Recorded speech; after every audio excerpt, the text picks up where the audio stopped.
आज की कहानी है अफ्रीका में चल रहे रंगभेद से लड़ने वाले दो एक्टिविस्ट के बारे में। इनकी हरकतों से परेशान होकर गवर्नमेंट इन दोनों को साउथ अफ्रीका की सबसे खतरनाक जेल में बंद कर देती है, जहां से निकलने के बारे में कोई सोच भी नहीं सकता। लेकिन कहानी का मेन कैरेक्टर टिम अपने शातिर दिमाग का इस्तेमाल करके इस जेल से बाहर निकलने की कोशिश में लगा हुआ है। क्या टिम इस जेल से भागने में कामयाब होगा या फिर नहीं, चलिए जानते हैं। तो कहानी की शुरुआत में हम देखते हैं कि 1970 साउथ अफ्रीका के लोग रेसिज्म यानी कि ब्लैक और व्हाइट को खत्म करने के लिए अपने हक के लिए सड़कों पर आकर दंगे कर रहे हैं। ये लोग अपनी आज़ादी के लिए बहुत सालों से लड़ रहे थे और जब सरकार ने इनकी बातें मानने से इनकार कर दिया तो ये लोग सड़कों पर उतर आए। और इसी समय अफ्रीका में लोगों के हक के लिए आवाज़ उठाने वाली एक ऑर्गेनाइजेशन बनी थी जिसका नाम था ANC यानी कि अफ्रीकन नेशनल कांग्रेस।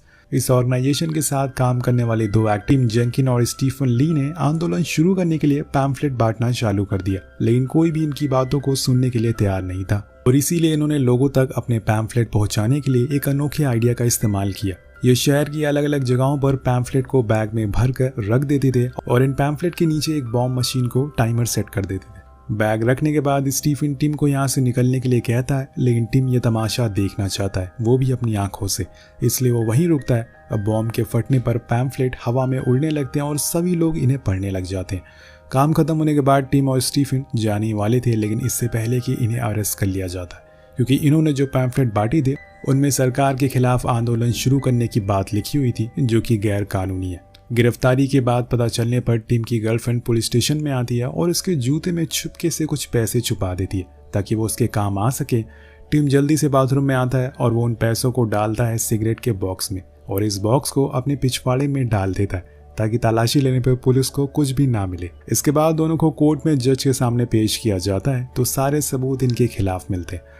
टिम पर यह आरोप लगा था कि उसने 216 बारूद बनाए थे, इसलिए उसे 12 साल की सजा सुनाई जाती है और स्टीफन ने हर कदम पर टिम का साथ दिया और इसीलिए उसे 8 साल की सजा होती है। जज की बातें सुनकर स्टीफन का दिमाग काम करना बंद कर देता है और जब उसे जेल में शिफ्ट करने का समय आता है तो इतना ज्यादा वो घबरा जाता है तो उसे एक खिड़की दिखाई देती है और वो भागने के लिए वो बिना सोचे समझे खिड़की से नीचे कूद जाता है। लेकिन जब वो नीचे जाता है तो पहले से उसे डराने के लिए ऊपर से एक ऑफिसर उस पर गोलियां चलाने लगता है और फिर दूसरा ऑफिसर उसकी जमकर पिटाई करता है। अब इसके बाद इन दोनों को प्रिटोरिया प्रिजन लाया जाता है, जहां प्रिजन का वार्डन, जिसे सब लोग कैप्टन कहकर बुलाते हैं, वो इन्हें प्रिजन के रूल बताता है और इन्हें देशद्रोही कहता है क्योंकि ये लोग व्हाइट होने के बावजूद काले लोगों के हक के लिए लड़ रहे थे। फिर कैप्टन इन्हें गार्ड के हवाले कर देता है जिसका नाम था माइनियर। जब माइनियर इन्हें सेल तक ले जाता है तो टिम रास्ते में आने वाले सभी दरवाजों को बड़े ध्यान से देख और वहां खड़े हुए गार्ड की गिनती भी कर लेता है। अब जब इन्हें सेल के अंदर डाला जाता है तो टिम देखता है कि सेल को ग्रिल के दरवाजे से बंद किया गया है और ग्रिल के बाहर मेटल का बहुत बड़ा दरवाजा लगा हुआ है।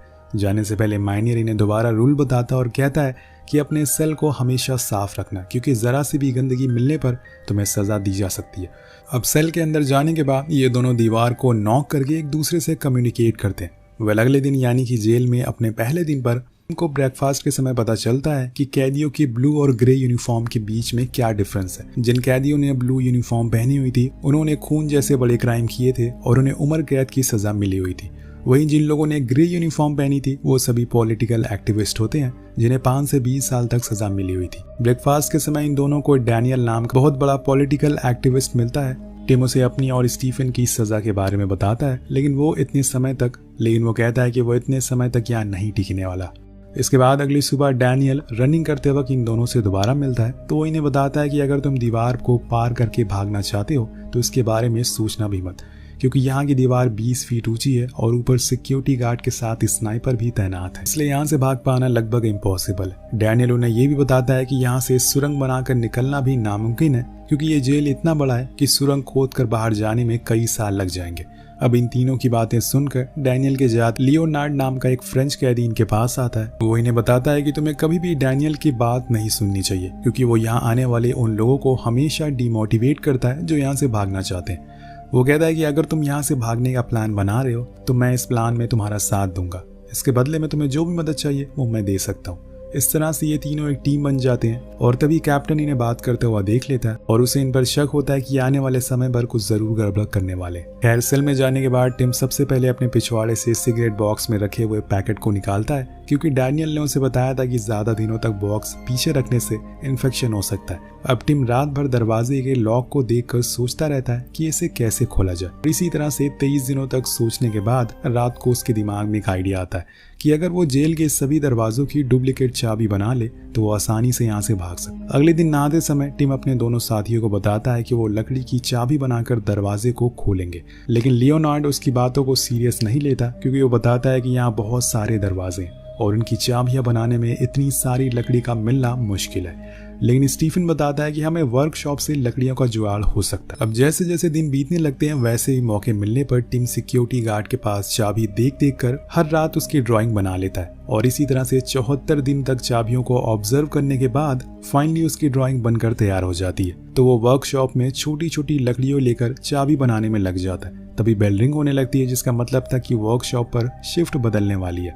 अब इन लकड़ियों को अपने साथ ले जाने के लिए टिम उसे अपने थर्मस में भर लेता है और ये लकड़ी के टुकड़े हिल नहीं सकते, इसलिए टिम उसके ऊपर कपड़ा दबा देता है। लेकिन वापस आते समय माइनियर को उसके ऊपर शक होता है, इसलिए वो थर्मस का पानी निकाल कर उसे हिलाकर चेक करता है, लेकिन अंदर से कोई भी आवाज नहीं आती, इसलिए वो टिम को छोड़ देता है। अब सेल में जाने के बाद टिम उन लकड़ी के टुकड़ों को जोड़कर फाइनली चाबी बना लेता है और आधी रात में वो अंदर लगे हुए ग्रिल को खोल लेता है। अब चाबी के आइडिया को काम करता देख टिम बहुत ज्यादा खुश होता है कि वो सही रास्ते पर जा रहा है। लेकिन जब वो बाहर बना हुआ मेटल का दरवाजा देखता है तो निराश हो जाता है क्योंकि उस दरवाजे का लॉक बाहर की साइड से खुलता है। लेकिन यहाँ दोस्तों टिम ने निराश होकर हार नहीं मानी थी। वो कुछ दिन और कोशिश करता है और उस दरवाजे की भी चाबी बना लेता है। और अगले दिन जब जेल के सभी कैदी कॉरिडोर की सफाई कर रहे होते हैं तब टिम अपनी चाबी को टेस्ट करता है और लियोनार्ड दूसरे दरवाजे पर पहरा दे रहा था। हालांकि उसकी चाबी सही तरीके से काम तो करती है, लेकिन जैसे ही वो चाबी को लॉक से बाहर निकालता है तो हड़बड़ी में चाबी टूटकर अंदर ही रह जाती है और उसी समय लियोनार्ड बताता है कि जेलर उनकी ही तरफ आ रहा है। टिम बहुत ज्यादा डर जाता है, लेकिन वो किसी भी तरह से स्क्रू ड्राइवर की मदद से जेलर के आने से पहले उस टुकड़े को निकाल लेता है, लेकिन वो जल्दी में लॉक को बंद करना भूल जाता है। अब इसके बाद जब टिम अपने सेल में होता है तो वो डर के मारे उसके पसीने छूटने लगते हैं क्योंकि जब जेलर को पता चलेगा कि लॉक खुला है तो वो उसे छोड़ेगा नहीं। फिर थोड़ी देर बाद जब जेलर यहाँ आता है तो वो दरवाजे के लॉक को खुला देखकर हैरान रह जाता है क्योंकि इतने सालों में उसके साथ ऐसा कभी नहीं हुआ। लेकिन वो दरवाजे पर ज्यादा ध्यान नहीं देता और उसे बंद करके वहां से चला जाता है। कुछ दिनों के बाद साल का वो समय आ जाता है जब कैदियों को उसके परिवार से 30 मिनट तक मिलने का समय मिलता है। लेकिन जब लियोनार्ड अपने बेटे से मिलता है तो वो दोनों फ्रेंच में बातें करने लगते हैं, जिसे देखकर सिक्योरिटी गार्ड उसे 30 मिनट से पहले ही वापस सेल में भेज देता है और इस बात से उसे बहुत गुस्सा आता है। अब देखते ही देखते जेल के अंदर इन लोगों को 182 दिन हो जाते हैं और इनकी टेंशन दिन ब दिन बढ़ती जा रही थी क्योंकि इन्हें समझ नहीं आ रहा था कि सेल के बाहर वाले दरवाजे को कैसे खोले। लेकिन एक दिन सेल के अंदर सफाई करते समय लियोनार्ड को आइडिया आता है कि वो रस्सी की मदद से चाबी को लॉक तक पहुंचा सकते हैं। लेकिन टिम बताता है सिर्फ रस्सी से दरवाजे को खोल नहीं सकते क्योंकि हमें चाबी को घुमाना भी होगा। जब ये तीनों इस बारे में डिस्कस कर रहे होते हैं तभी जेलर वहां आ जाता है और इन्हें बात करते हुए देखकर उसे इन तीनों पर डाउट होता है, पर पूछे जाने पर ये कहते हैं कि ये तो बस अपने काम के बारे में बातें कर रहे थे। जेलर के जाने के बाद स्टीफन की नजर झाड़ू की स्टिक पर पड़ती है, जिसे देखकर उसे एक और आइडिया आता है कि अगर किसी तरह से इस चाबी को स्टिक में फंसा दे तो इसकी मदद से चाबी को घुमाकर लॉक को खोला जा सकता है। लेकिन उनके पास जो स्टिक होती है वो छोटी होने की वजह से दरवाजे तक पहुंच नहीं पा रही थी, इसलिए स्टिक की लंबाई बढ़ाने और रोटेटिंग मैकेनिज्म बनाने के लिए टिम जब अगले दिन वर्कशॉप में जाता है तो उसे एक मशीन दिखाई देती है, जिससे इंस्पायर होकर टिम वैसे ही सेम चीज अपनी स्टिक में फिट कर देता है। अब आधी रात को टिम अपनी चाबी को ट्राई करने के लिए जाता है तो वो बहुत कोशिश करने के बाद उस लॉक को फाइनली खोलने में कामयाब हो जाता है। लेकिन जब वो चाबी को बाहर निकाल रहा होता है तो चाबी स्टिक से गिर जाती है और ये देखकर टिम पैनिक करने लगता है। वो सोचने लगा था कि चाबी को अंदर कैसे लाए।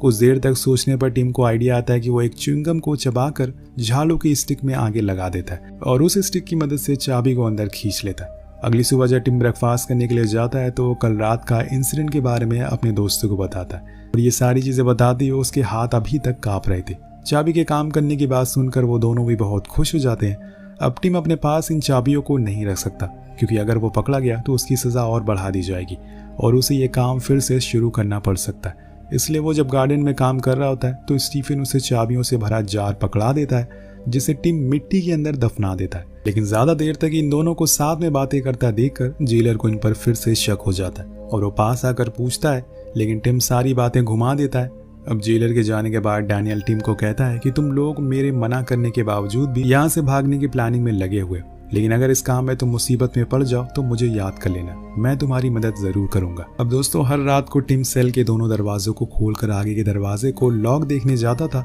और वापस आकर उनकी डुप्लीकेट चाबियां बनाता था। और इस तरह जेल में 206 दिन गुजरने के बाद एक दिन टिम बाथरूम की खिड़की से बाहर कूड़ा लेकर जा रहे अफ्रीकन कैदी को एक पेपर मंगवाता है। पेपर के बदले में ये अफ्रीकन टिम को एक सिगरेट का पैकेट और नहाने के लिए साबुन मांगता है। अब शाम को जब टिम वॉक के लिए जाता है तो गार्ड से बचते हुए उसे कचरे की डिब्बी के नीचे च्युइंगम से साबुन और सिगरेट के पैकेट को चिपका देता है और डिब्बे से पेपर निकाल कर अपने पास रख लेता है। कहानी और आगे बढ़ती है। अब टिम को जेल में 296 दिन हो चुके थे और वो हर रात की तरह लियोनार्ड के साथ अगले दरवाजे के लॉक को देखने के लिए जाता था और इसके साथ अपने बनाई हुई चाबी को चेक कर भी आता था। इसी तरह से उसने कई सारे दरवाजों की चाबियां बना ली थी जो उसे आज़ादी के बीच में आ रही थी। जब वो अपने फ्लोर के सभी दरवाजे खोलने के बाद ग्राउंड फ्लोर के दरवाजे को देखने के लिए नीचे जाता है तो उन्हें सामने से एक मोटे सिक्योरिटी गार्ड के आने की आवाज़ सुनाई देती है। इससे छिपने के लिए दोनों स्टेयर के पास बने हुए छोटे से स्टोर रूम में चले जाते हैं और इस स्टोर रूम के अंदर की तरफ कोई हैंडल नहीं होता, इसलिए लियोनार्ड एक बोल्ट की मदद से दरवाजे को पकड़े रखता है। अब इनकी जान अटकी हुई थी, अगर ये पकड़े गए तो इतनी दिनों की मेहनत सब कुछ बर्बाद हो जाएगी। लेकिन इनकी जान बच जाती है और सिक्योरिटी गार्ड के जाने के बाद टिम और लियोनार्ड सभी चाबियों को इकट्ठा करके वापस अपने सेल में आ जाते हैं। टिम सेल की चाबी के टुकड़े करके एक कप में डाल देता है। अब पूरी रात जागने के कारण ये दोनों अगले दिन ज्यादा देर तक सोते रहते हैं। जब माइनियर को इसका पता चलता है तो उसे इन पर शक होता है कि ये रात को कुछ प्लानिंग जरूर कर रहे हैं, इसलिए वो सभी कैदियों को सेल से बाहर निकाल उनके सेल की अच्छे से तलाशी करता है। टिम के सेल की तलाशी करते वक्त माइनियर के हाथ से वो कप गिर जाता है जिसमें चाबी के टुकड़े रखे हुए थे। जब माइनियर उससे लकड़ी के बारे में पूछता है तो टिम बड़ी ही होशियारी से कहता है कि यह टुकड़ा फोटो स्टैंड में काम आता है। माइनियर वहां पर स्टिक के ऊपर लगी हुई रस्सी को भी देखता है, लेकिन उसे सब कुछ नॉर्मल लगता है। पता नहीं चल पाता कि ये क्या प्लानिंग कर रहे हैं, इसलिए वो टिम को वार्निंग देकर यहाँ से चला जाता है। माइनियर के जाने के बाद टिम समझ जाता है कि चाबियां अपने पास रखना सेफ नहीं है क्योंकि वो कभी भी पकड़ा जा सकता है। इसके लिए टिम उन चाबियों को जेल के अलग अलग जगहों पर छुपा देता है, जैसे कि लाइब्रेरी और वॉशिंग मशीन में। इसके बाद यह सिलसिला ऐसे ही 404 दिनों तक जारी रहता है और हर रात अलग अलग दरवाजे तक पहुंचने के बाद देखते ही देखते ये लोग 39 चाबियां बना लेते हैं, मतलब कि 39 दरवाजों की चाबियां। टिम आने वाले दिनों में भागने का प्लान को एग्जीक्यूट करने वाला था। यह बात टिम डैनियल और उनके साथियों को बताते हुए कहता है कि आप लोगों को भी हमारे साथ भागना चाहिए। लेकिन इन तीनों के अलावा जेल से भागने के लिए कोई भी तैयार नहीं था क्योंकि बाकी लोगों को डर था कि अगर वो पकड़े जाएंगे तो उनकी सजा बढ़ा दी जाएगी। डैनियल भी यहाँ से भागने के लिए राजी नहीं होता, लेकिन वो टिम को टूथपेस्ट की बोतल में कुछ पैसे छुपा कर देता है। दोस्तों आखिरकार वो दिन आ जाता है जब ये तीनों अपने प्लान को एग्जीक्यूट करने वाले थे। भागने से पहले दिन टिम दरवाजे के नीचे से स्टीफन को एक पेपर देता है जिसमें जेल का नक्शा बना हुआ था। दरअसल यह वही पेपर है जो टिम ने उस अफ्रीकन आदमी से सिगरेट और साबुन के बदले में लिया था। नक्शे को अच्छी तरह से समझने के बाद ये तीनों मौका देखकर अपने सेल से बाहर आते हैं। टिम आखिरी बार डैनियल को साथ चलने के लिए कहता है, लेकिन वो मना कर देता। इसके बाद तीनों एक एक दरवाजे को पार करते हुए आगे बढ़ते हैं, लेकिन इसी बीच एक मोमेंट ऐसा आता है जब सिक्योरिटी गार्ड इन्हें ऑलमोस्ट पकड़ने ही वाला था। लेकिन तभी डैनियल अपने सेल के बल्ब को फ्यूज करके पूरे फ्लोर में शॉर्ट सर्किट कर देता है, जिससे कि सभी कैदी शोर मचाने लगते हैं और सिक्योरिटी गार्ड को बुलाने लगते हैं। डैनियल ने ऐसा इसलिए किया क्योंकि जब एक सिक्योरिटी गार्ड बिजली को सही करेगा तब इन तीनों को भागने का मौका मिल सकेगा। सभी दरवाजे को खोलने के बाद अब इनके सामने जेल का आखिरी दरवाजा आता है जिसके लॉक को वो अपने पास मौजूद चाबियों से खोलने की कोशिश करते हैं, लेकिन एक भी चाबी लॉक को खोल नहीं पा रही थी। वो तीनों उस लॉक से बाहर का दरवाज़ा देखते हैं जो कि खुला हुआ था और बस वो आज़ादी से एक कदम दूर थे।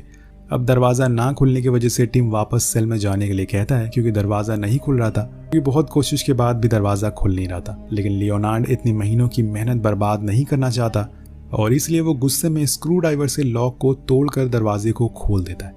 यहाँ तीनों अपने अपने कपड़े पहनकर छिपते छिपाते बाहर निकलते हैं, लेकिन अभी भी स्नाइपर ऊपर घूम रहा था और टिम उसे शीशे की मदद से देखता है और उसे ही चकमा देकर ये फाइनली जेल से बाहर आ जाते हैं, जहाँ सड़कों पर बहुत सारे लोग घूम रहे थे जिसकी वजह से इन्हें पहचान पाना मुश्किल था। कुछ दूर आने के बाद ये तीनों डैनियल के दिए हुए पैसों से टैक्सी लेकर इस शहर से बाहर निकल जाते हैं। और इधर जेल में जब माइनियर रूटीन वॉक के लिए आता है तो वो देखता है कि 3 कैदी अपने सेल से फरार हो गए। ये देखकर उसके पैरों के नीचे से जमीन खिसक जाती है और जेल के सभी कैदी उसे ऊपर जोर जोर से हंसने लगते हैं, खासकर डैनियल, क्योंकि वो तीनों अफ्रीका की उस जेल से भागे थे जहां से निकल पाना नामुमकिन था। वही हमें बताया जाता है कि तीनों साउथ अफ्रीका से लंदन चले जाते हैं और वहां जाकर दोबारा ANC को ज्वाइन कर लेते हैं। कुछ सालों तक लड़ने के बाद 1992 में अफ्रीका में काले और गोरों लोगों के बीच में अंतर को खत्म कर दिया जाता है। और हमें ये भी बताया जाता है कि 22 साल बाद डैनियल भी अपनी सजा काटने के बाद जेल से बाहर आ जाता है और अपने परिवार से मिलता है। और इसी के साथ ये रियल इंसिडेंट पर बनी कहानी खत्म हो जाती है।